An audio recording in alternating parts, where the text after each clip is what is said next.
धरती पर है नागलोक, खुलता है बस एक बार दरवाजा। नाग देवता खुद देते हैं दर्शन, देव दुनिया की ओर जाता है एक रास्ता। धरती पर अभी भी बहुत से ऐसे राज हैं जिनका रहस्योद्घाटन समय समय पर होता रहा है, लेकिन कई सारे ऐसे रहस्य जस की तस बने हुए हैं जिनके आगे विज्ञान भी नतमस्तक हो गया है। काशी, जो महादेव की सबसे बड़ी धर्म स्थलियों में से एक है, वो धर्म स्थली जहाँ पर जीवन और मृत्यु दोनों को एक ही रूप में देखा जाता है, वो है महादेव। काशी में एक लोक ऐसा भी है जो साल में एक बार खुलता है।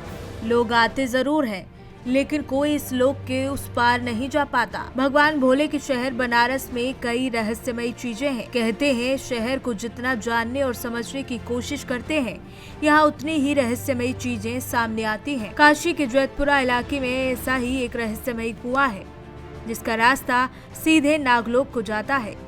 काशी पर आधारित पुस्तक काशी खंडोक्त के अलावा तमाम शास्त्रों में भी इसका जिक्र है। धर्म नगरी काशी के नवापुरा क्षेत्र में एक ऐसा कुआं है जिसके बारे में कहा जाता है कि इसका संबंध सीधे सीधे नागलोक से है। इसकी गहराई इतनी है कि सीधे नागलोक तक पहुंचा देती है।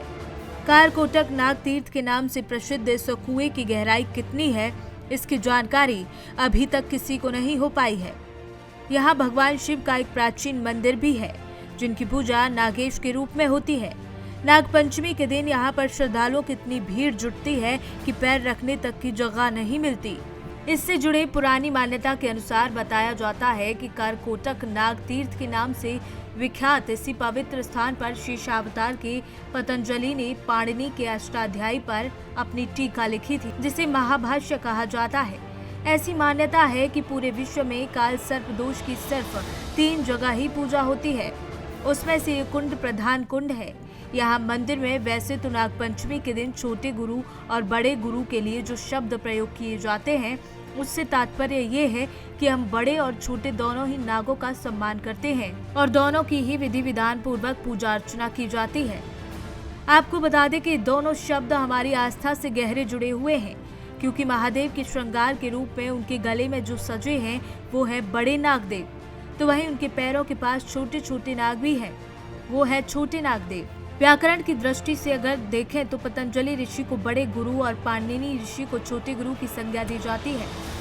ये गुरु शब्द का प्रयोग एकमात्र काशी की ही परंपरा से जुड़ा हुआ है, क्योंकि इन दोनों ही ऋषियों ने व्याकरण को विस्तारित रूप देने का काम किया है। इससे जुड़ी एक और किंवदंती ये है कि सबसे पहले जब शिव काशी आए थे तो नागों के राजा यही विराजमान थे और शिव जी ने उनसे मुलाकात की। उस समय ये कुआं बिल के रूप में था, जो आगे चल के कूप में परिवर्तित हो गया। ऐसा कहा जाता है कि ये नाग कुआं काशी विश्वनाथ मंदिर से भी प्राचीन है। मान्यता ये है कि यहाँ पर नाग रूप में पूजे जाने वाले महादेव नागेश के दर्शन करके सभी पापों से मुक्ति मिल जाती है। और ये भी मान्यता है कि जो कोई व्यक्ति सर्पदोष से पीड़ित होता है, उसका वो दोष यहाँ आकर खत्म हो जाता है।